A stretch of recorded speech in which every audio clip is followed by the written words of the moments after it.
बंदौ गुरुपद कंज कृपा सिंधु नर रूप हरि महामोहतम पुंज जासु वचन रवि करनिकर।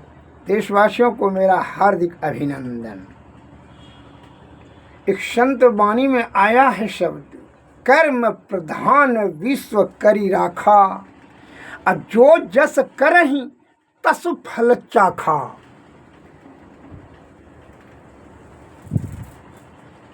जैसा कर्म करेंगे उसका फल अवश्य प्राप्त होगा, इसमें जरा भी संशय नहीं है। कर्म फल आपका जन्म जन्मांतर तक पीछा करेगा। ध्यान रखिएगा इस बात को। किसी भी कर्म को ज्ञान रूपी तराजू पर तौल कर करके कार्य कीजिए, नहीं तो वही कर्म आपका कुकर्म हो जाए। अगर बिना सूझबूझ के साथ अगर कर्म करेंगे, अर्थात बुद्धि से कार्य नहीं करेंगे, ज्ञान से कार्य नहीं करेंगे, निष्कपट भाव से जो छल कपट रहित होकर के कर्म करेंगे, वो सुकर्म हो जाएगा, उसका फल सही हो जाएगा। और कुकर्म भी करेंगे तो निष्कपट भाव से सत्तो गुण में रह कर करके छल कपट रहित होकर के अज्ञानता के बस, तब वो सुकर्म हो जाएगा। लेकिन आप जान बूझ कर करके अगर यदि बिना सोचे समझे अगर यदि वह कर्म किए, छल कपट परपंच आडंबर पाखंड रख कर करके, वह कर्म आपका कुकर्म परिणत हो जाएगा और उसका फल आपको जन्म जन्मांतर तक भोगना होगा, पीछा नहीं छोड़ेगा। इसलिए सूझबूझ के साथ कर्म कीजिए। रामायण तुलसीदास का कर से कर्म करहि विधि नाना, चित राखो जहाँ कृपा निधाना। कर से कर्म कीजिए। अंतःकरण इंद्रियां भीतर से छल कपट रख कर करके के नहीं, यह भाव को परिशुद्ध रख करके वो ईश्वर चित्त में चेतना जो है ऊपर की ओर रखिए, अर्थात कहाँ ईश्वर की तरफ रखिए। सोच हमेशा उत्तम होना चाहिए, विचार उत्तम होना चाहिए। कर्म तो हाथ कर रहा है, अर्थात उसके लिए आत्मज्ञानी होना परम आवश्यक है। अर्थात आत्मज्ञानी विवेकशील प्राणी होने के लिए संत के शरण में जाना होगा,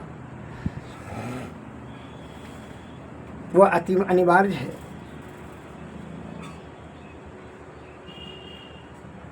मैं एक लघु कथा कर रहा हूँ, ध्यान से सुनिए।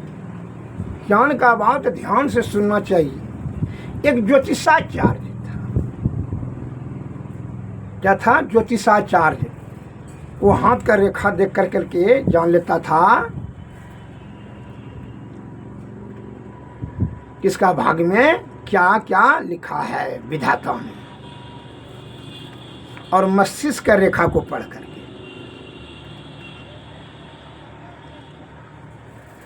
तो पंडित जी ज्योतिषाचार्य और पूजा पाठ भी कराता था, उसी से जीविकोपार्जन करता था। बड़े विद्वान आदमी थे। इन पूजा पाठ गांव से करा कर करके वह जो है नदी के किनारे श्मशान घाट होते हुए आ रहा था अपना घर। तो श्मशान घाट में एक मुर्दा पड़ा था, मुर्दे का मुंडा था। मुंडा में लिखा था, दूरे से मुंडा पर दृष्टि गया पंडित जी का, और पंडित जी ने देखा, पढ़ा उसके मस्तिष्क में भाग रेखा में कि भाई जो दशा पूर्णा था तो पूरे गया, और जो बाकी है वो पूरेगा, यही लिखा था।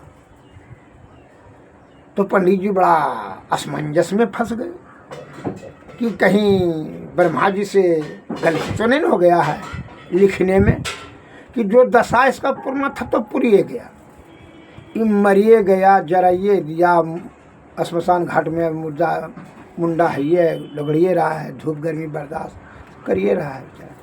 फिर और जो बाकी है वो क्या बाकी है? इसमें जो लिखा है जो दशा पूर्णा था तो पूरेगा, और जो बाकी वो पूरेगा, वो कौन सी बाकी है? यही तो दिमाग नहीं काम कर रहा है कि लिखने में हमको लगता है कि भूल हो गया। देखते हैं ना आजकल छार दलाल सब छल कपट प्रपंच से जो है विषय भोगी, तो क्या करता है, ईश्वर पर भी उंगली उठाने में वो दम नहीं मारता है। ये प्रकृति के द्वारा बनाई गई या महाशुद्ध आयुर्वेद पर भी वो रात दिन जो है तिरस्कार करता है और उसका उपेक्षा करता है और दूसरे से भी करवाता है। तो तब का वो 88 क्या देता है, ये बड़ा बड़ा सब डॉक्टर बेकारे ने, जो कार्य भमरिया से होगा, आंवला से होगा, चिरौता से होगा, नीम से होगा, गिलोय से होगा, आंवला से हर्रा से होगा, वो बता रहा है, बड़ा वो पर ध्यान न दे रहा है वो। लेकिन एक चीज़ भूल रहा है कि बड़ा डॉक्टर किसको कहता है, जो बड़ा धन संचय कर लिया वो बड़ा हो गया। ज्ञान को देखने की वस्तु है। धन का संबंध है बेईमानी से और ज्ञान का संबंध अध्ययन से, बल का संबंध है व्यायाम से। बिना बेईमानी में कोई धनवान नहीं होता है। और धनवान धन प्राप्त करने के लिए छल कपट प्रपंच क्षर बुद्धि दलाल बुद्धि सब लगाता है।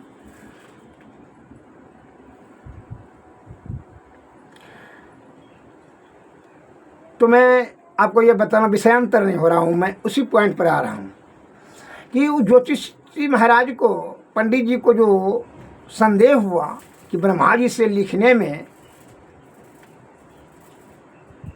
भूल हो गया है,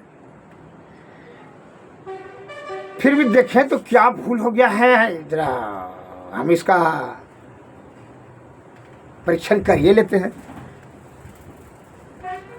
क्या भूल हो गया है। अच्छा देखते हैं, मुंडा को उठा कर करके रखते हैं, इसको देखते हैं क्या और दशा बाकी है इसका, यही भाव से इसका कौन दशा और पूर्णे के लिए बाकी है, यही हम देखना चाहते हैं। तो मुंडा को उठाकर अपने झोले में रख लिया, वो चला गया घर आया, वो जो है कोठी पर रख दिया। शाम आते आते शाम हो गया तो कोठी पर रख दिया, खाना पीना खाया, सो गया। फिर जो है झटपट कर करके जो सवेरे जो है नित्यक्रिया से निवृत्त होकर के पूजा पाठ कराने के लिए चला गया। उसकी पत्नी बड़ा थोड़ा कुछ जो है गुस्सैली प्रवृत्ति थी, झगड़ालू प्रवृत्ति की थी। वो भी पूजा पंडिताइन, वो पूजा पाठ करने वाली थी। तो वह क्या करती है, जब झाड़ू देने के लिए वो भीतर घर में गई तो कोठी पर वही मुंडा को देखा।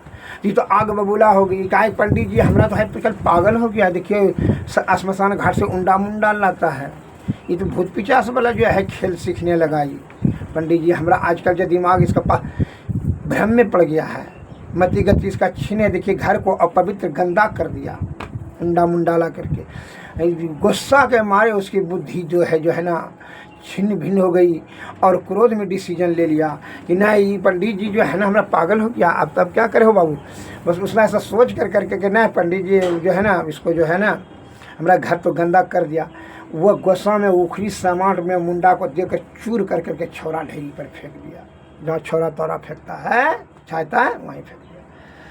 पंडित जी शाम को आया, पूजा पाठ करा कर तो ये तो लड़ने के लिए भिड़ गई कि आप आजकल पागल हो गए हैं, उंडा मुंडा लाते हैं, घर को अपवित्र गंदा करते हैं, आपको इतना ज्ञान नहीं है पंडित होकर करके। कल के वो बात तो ठीक है, लेकिन वो मुंडा जो रखे थे कोठी पर क्या हुआ, कल के आप यही सब काम करते हैं, घर गंदा हो गया, घर को निपे धोपे। कल के वो मुंडा क्या किया, कल के वो मुंडा को क्या करेंगे, आप यही सब जादू मंत्र तो ना सीखिएगा। वो मुंडा को उखड़ी सामान लेके चूर कर कर करके हम जो है छौरा पर फेंक दिए हैं, छौरा ढेरी पर। कल को अच्छा पंडित जी ने मैंने मन समझ लिया कि सब दशा तो उसका पूरी गया था, ये चुराठन इसका बाकी था जो कि तुमने पूर्ति करिए दिया। यही सोच कर करके हम सोचते रहते हैं कि इसके सोच करके हमको वेदना होता है हृदय में, क्या कि हमारे आदि विद्वानगण बुद्धिजीवी ने स्वस्थ और स्वच्छ निर्मल और निष्कपट मस्तिष्क से ज्ञान को संयोजन करके जो समस्याएं उनके जीवन में हुआ समाधान करते गया, हुआ ज्ञान शब्द जमा किया और वही जमा शब्द एक बार लिख करके रखा तो ही बना शास्त्र। तो आदि विद्वान वैद्यगणों के द्वारा जो लिखी गई शास्त्र है उसका अमल करें। तो उन्होंने यह लिखा कि भाई आयुर्वेद सर्व से सर्वोत्तम सर्वोपरि रसायन है, इससे विरक्त होकर के मनुष्य अल्प आयुमान रोगाग्रस्त शारीरिक से दुर्बल होते चले जाएंगे। अतः यह निर्दोष औषध है, इसमें किसी प्रकार का साइड इफेक्ट नहीं है। आयुर्वेद का सेवन करने से सर्वोपरि है, सर्वोत्कृष्ट है, सर्वोत्तम है। अतः इसका अमल करके, आयुर्वेद का अमल कर करके हम निरोगवान, आरोग्यवान, बलवान, बहुभोजी, दिलवान रहेंगे। लेकिन अभी के पाखंडी जो बीच में बता देता है, यह दवा विदेशी खाओ तो तुरंत ठीक रोग हो जाएगा, वह दवा का हमको विदेशी ने, पूंजीपति ने यह शरीर बनाया, सरकार ने, विज्ञान और विद्वान ने बनाया है शरीर। रोग, शोक, भूख, प्यास, नींद, जमाही, श्वास की जरूरत, पानी की जरूरत, भोजन की जरूरत किसने दिया? ईश्वर ने। ईश्वर ने क्या देना भूल गई? पानी नहीं दिया, प्यास दिया केवल। आप यही कहना चाहते हैं? आप गर्भकुंड में तो माँ के स्तर में दूध आ गया, यह आपकी उपकार है, ये ईश्वरीय देन है। ईश्वर पहले ही हमारी सुरक्षा, सुव्यवस्था, सुदृढ़ता के लिए, सुख शांति समृद्धि प्राप्त करने के लिए नाना प्रकार की वस्तुएं की निर्माण पहले कर चुकी है, तब आपको बाद में किया। और आप पाखंडी अत्र तत्र खुद भटक गए और दूसरे को अभी मस्तिष्क तो भ्रम में पड़ा रहे हैं। तो जो दशा पुर गया, जो कि बाप सीधा दादा 100 बरस आपका दादा गाय चरा गोर, और आप इतना होशियार, कहते हैं होशियार होने का दावा कितना टाली ठोकते हैं, कितना अहंकार रजोगुण और तमोगुण में बनके कि जो 60 पार नहीं करते, 40 में को पाठ पूजा सही नहीं है, नेत्र का पावर चला गया, इम्यूनिटी पावर गया, मर्दी शक्ति खत्म हो गया, जात गिर रहा है, शुगर घेर लिया, बीपी घेर लिया, कोरोना हो गया, कैंसर हो गया, और कोई जीव को नहीं होता है, असाध और जटिल लोग जकड़ में चले गए, सब दशा पुर गया 40 में पूरे। ताली कैसे ठोक रहे हैं? विदेशी दवाई खा करके जो है निरोग होने की जो झूठी कामना लगाए बैठे हैं। अरे मति मंद, मूल, ये प्रकृति द्वारा बनाई गई महाशब्द है। इसका आलोचना अपने माता का निंदा करने के बराबर है। हमारी सुरक्षा, सुव्यवस्था, सुदृढ़ता और स्वस्थवान, निरोगवान, आरोग्यवान बनाने के लिए प्रकृति ने बनाई है। इसका श्रद्धा और प्रेम और पूर्ण आस्था के साथ धैर्यपूर्वक अमल करें। कोई ज्ञानी जन से संपर्क साध करके ज्ञान सीखें, तब निरोगवान रहेंगे, आरोग्यवान और दीर्घायुवान बनेंगे। जब से हम उपेक्षा करते हैं, अपने सब दशा तो पूरी गया, अल्पायुवान हो गया। अब जो चौराटा आधे उम्र में जो है क्या करता है, ऑपरेशन, ऑपरेशन के नाम से क्या करता है इलाज।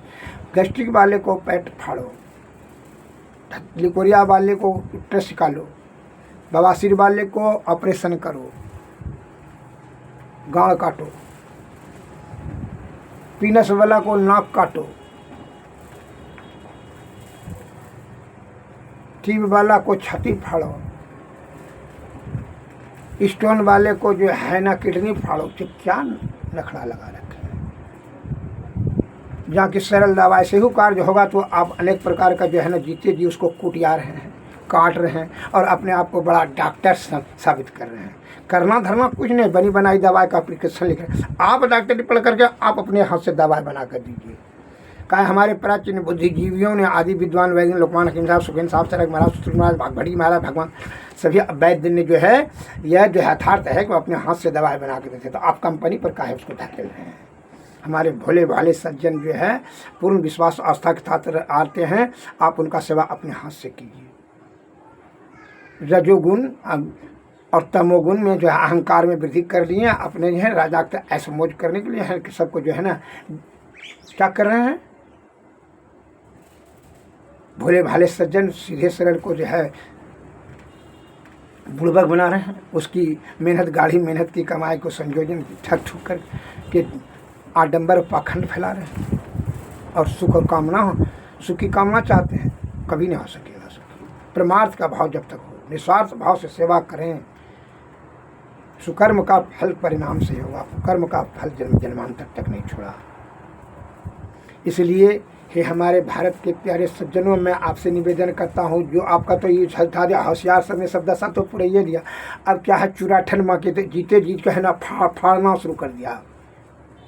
जहाँ धात गिर रहा है, धात गिरता है अधिक से पेशाब के रास्ते से, तो कमर में दर्द होता है, पैखाना कब्ज होता है, पेट में गैस बनता है, वायु बनता है, कमजोरी कहता है कि कमर में दर्द है, नस सूख गया, ऑपरेशन करो, लीजिए, कटिए इस बात को। हाथ को रुकने में उसके बाद दवाई ही नहीं है, बिना कड़वार कसीला खाए हुए अब कैसे रुक सकता है। आप भ्रम में पड़ गए हैं, आप उसके चक्कर को छोड़ दीजिए। वो विषया आसक्त होकर के कामनी और कंचन को फेर में रहता है रात दिन, निस्वार्थ भाव से उसके जो है भाव उसके दिमाग में बैठा हुआ है कि धन वहाँ कर लो, बड़ा प्रतिष्ठावान, बड़ा सम्मानीय और बड़ा आदरणीय व्यक्ति हो जाएंगे, बड़ी नाम हो जाएगा, बड़ा प्रशंसा हो जाएगा दुनिया में। लेकिन उसकी दुर्गति क्या होगा, अंत बड़ा दुखदायी होगा, कर्म फल कभी पीछा नहीं छोड़ेगा। मैं प्रमाद के भाव से एक श्री निरपति बल्लभ रस उसका कॉम्बिनेशन बता देता हूँ। देखिए ये कौन कौन रोग के लिए है, ये मैं नहीं बता रहा हूँ। बोलेंगे आप बहुत बड़ा है, नहीं मैं नहीं बता रहा हूँ, आदि विद्वान वैदों ने जो भैंसा जितना वाले में लिखा वही उल्लेख मैं कर रहा हूँ, पढ़ करके सुना रहा हूँ। आप बना करके सेवन कीजिए अपने हाथ से, नाना प्रकार का थासिस दे करके मूल ज्ञान से दूर मत होइए, उलूल बिलूल ज्ञान को संचय मत कीजिए मस्तिष्क में, उसका दुष्परिणाम तो शब्द साफ बुरिया गया और कुछ बाकी तो पूर्वाइए लीजिए। आयुर्वेद का शाब्दिक अर्थ है जिस वजह से आयु दीर्घ हो, आरोग्यता दृढ़ हो, अर्थात दीर्घावसर आरोग्यता को दृढ़ करने के लिए आयुर्वेद ही सर्वश्रेष्ठ सर्वोत्तम सर्वोपरि रसायन है। इससे विरक्त होकर हम अल्पायुमान हो जाएंगे, रोगाग्रस्त शरीर दुर्बल होकर, आज उसका परिणाम आपके सामने है। इसका क्या है, श्री निरपति बल्लभ रस, क्या क्या कॉम्बिनेशन सुन लीजिए और बना करके खाइए अपने हाथ से। कंपनी तंपनी का छोड़िए, पैसा जो धन संचय करने के में लगा हुआ हर रात दिन, पूरे भारत को ही कंपनी एक सप्लाई करिए, अपने हाथ में हर जगह दवा है। देखिए जायफल लौंग नहीं मिलेगा, नगर मोथा दालचीनी इलायची सुहागा हींग जीरा तेजपत्ता अजवाइन सोंठ संधा नमक लो भस्म अदरक भस्म शुद्ध पाला शुद्ध गंधक, ये सब दवा तो हर जगह मिलता है। आप ला करके उसको बना करके सेवन कीजिए। इन्हें मिलेगा उम्र अंबर पाखंड खुद बहकाएगा, खुद आप भाग जाइएगा। आप भी जो है ना कौड़ी बेल हो खोजता है, आप भी जो है ना लालची लो भाई लंपट हो गए इतना दशा पुरने के बाद भी। और उसके ऊपर से होशियार आदमी लिख रहा है कि 50 वर्ष से 30 वर्ष की अवस्था न रह जाएगा।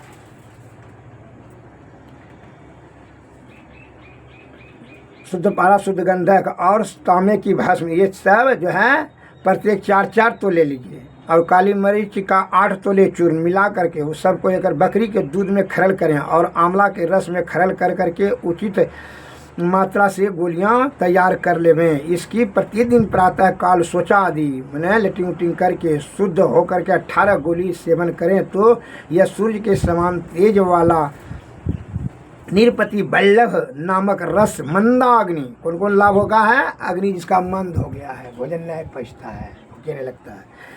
आमदोष, आमदोष मैंने जो है यहाँ पेचिस बनता है।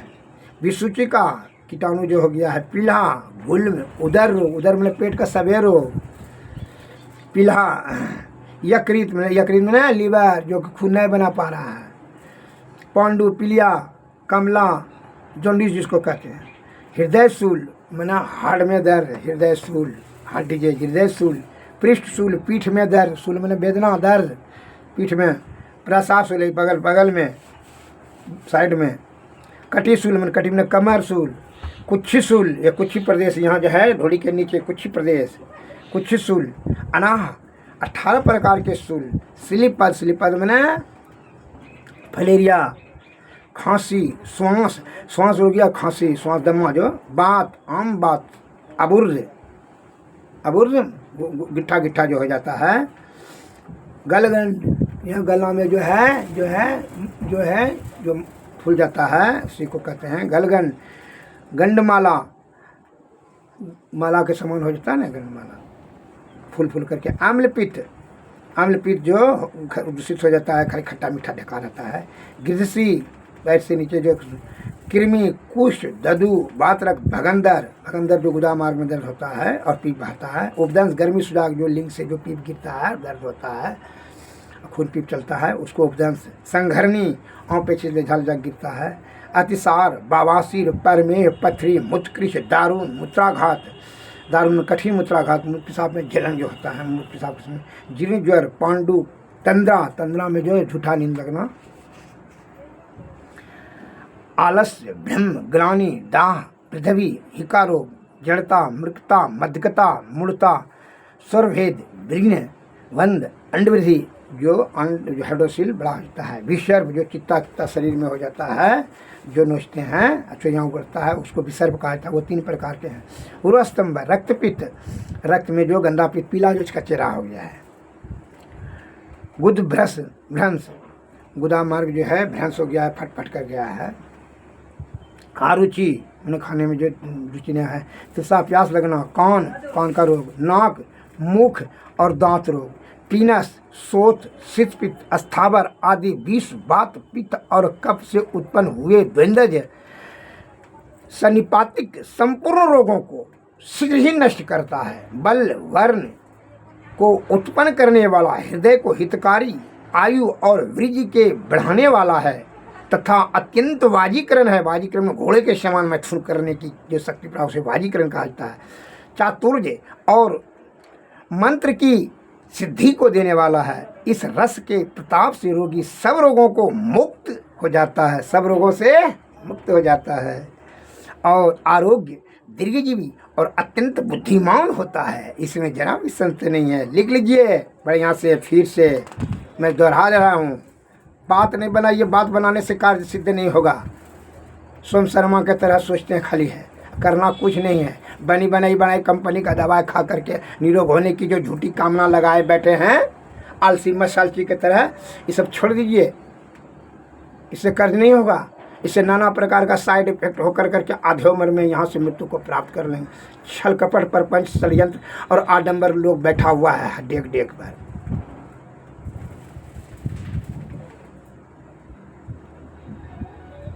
इसको क्या कहता है? निरपति बल्लभ रस। इस सभी औषधि को लाकर विस्तृत रूप से जानकारी प्राप्त करने के लिए आप हमसे मोबाइल में संपर्क करें और विस्तृत से बता देंगे, समझा देंगे कि यह दवा ऐसे बनाना है। और आयुर्वेद के प्रति आस्था और श्रद्धा को, और जिनको अहंकार उंकार हो गया हो, वह एक भी दवा को इसमें काट करके हमको बताइए कमेंट में कि यह दवा असत्य है, मैं उसको गुरु मानूंगा। सारी दलाली छोड़ दीजिए। आपकी योग्यता नहीं है कि आपके आदि प्राचीन बुद्धिजीवी आदि विद्वान वैद्यगणों ने ज्ञान को संकलित किया, आप इस पर मूल्य उठाने, आपको कोई अधिकार नहीं है। छल पर विषया आसक्त हैं आप, अल्पायुमान, झूठी अहंकार वाले, लोभी लंपट लालची, तीनों से भक्ति न होय। अब भक्ति करे कोई सुरमा, जाति बरन कुल खोय। बड़ा जाति है, बड़ा बरन का है, बहुत बड़ा संस्कार का है, बड़ा कुल का है। अहंकार से तू भरे हुआ है, तू ज्ञान का प्रदान क्या करेगा? हमारे आदि विद्वानगण जो सतोगुण सदाचार का पालन करते, सद्बुद्धि रखते थे, ब्रह्मचर्य का पालन करते थे, दीर्घ आयुवान थे, आरोग्यवान थे, उनका मस्तिष्क में स्वस्थ मस्तिष्क, स्वच्छ विचार, उत्तम सोच, उत्तम ज्ञान और परमात्मा के भाव से हुआ ज्ञान को, सत्य को सामने में रखा कि आने वाला पीढ़ी आप भटका रहे हैं कामासक्त होकर के, गुहासक्त होकर के, विषया आसक्त होकर के, लोभी लंपट। चाहते हैं कि धन जमा कर लें, आप धनवान बन जाएं, प्रतिष्ठावान बन जाएं, यही आपकी भावना है। जो पैसा छल कपट प्रपंच से कमा लेते हैं तो दांत छिड़ियाते हैं किस पर? गरीब है। क्या बोलता है? बोलता है कौन बोलता है? तुम्हारा अहंकार बोल रहा है। जिस समय अंतिम समय में जब यह कर्मों का जो फल जब सामने आएगा तो ये जो है जितना उपेक्षा भरी जो है जो मुस्कान देते हैं ना, सब मुस्कान आपका छिन्न हो जाएगा उसी समय। अभी मदान था, अभी इसको बड़ी उपेक्षा करते हैं, जबकि यह मूल सत्य है। आप उलूल जुलूल को संचित करते जा रहे हैं, मूल ज्ञान से दूर होते जा रहे हैं। हे हमारे भारत के प्यारे सज्जनों, भोले भाले और सद्बुद्धि को रखते हुए आप आयुर्वेद का सेवन करें। इसी में आपका लौकिक और अलौकिक से कल्याण और परम कल्याण होगा, दूसरा कोई विकल्प नहीं है। जय भारत, जय। मैं निरंतर सतोगुण में रह करके सदाचार का पालन करते हुए ईश्वर भक्ति में संलग्न, गुरु से दीक्षा लिए करके, स्वामी महर्षि मेरी परमहंसदास जी महाराज ने, हमारे गुरु महाराज हैं, उन्होंने कहा परहित हरि से धर्म नहीं भाई, पर पीड़ा सम नहीं अधिमाई। दूसरे का हित के सिवा दूसरा कोई धर्म नहीं है। इस भाव को रख करके निस्वार्थ भाव से ये अटल सत्य है कि मौत निश्चित है, यहाँ से कुछ न लेकर के जाना है, न आए हैं न ले, खाली हाथ आए खाली हाथ जाना। हमारे गुरु महाराज कहा करते थे, he who grip much hold, जो बहुत चीज पाने का इच्छा करे कुछ नहीं पा सकता, खाली चला। इस सदैव ध्यान रखिए, मौत निश्चित है, इसको ध्यान रखिए। यह जो जान लेगा वो दुष्कर्म करने से डरेगा, करने से पहले वह भयभीत होगा, सोचेगा कि क्या कर्म हम कर रहे हैं। इसलिए बचो भाई। जय भारत, जय हिंद। आयुर्वेदिक सेवा के लिए मैंने यह ज्ञान, गुप्त ज्ञान देश की सेवा के लिए हम प्रस्तुत किया। इसको सुनकर समझ करके जरा सा मेहनत करके बना करके अमल करें, यही हमारी हार्दिक कामना है। जय भारत, जय हिंद, नमस्कार।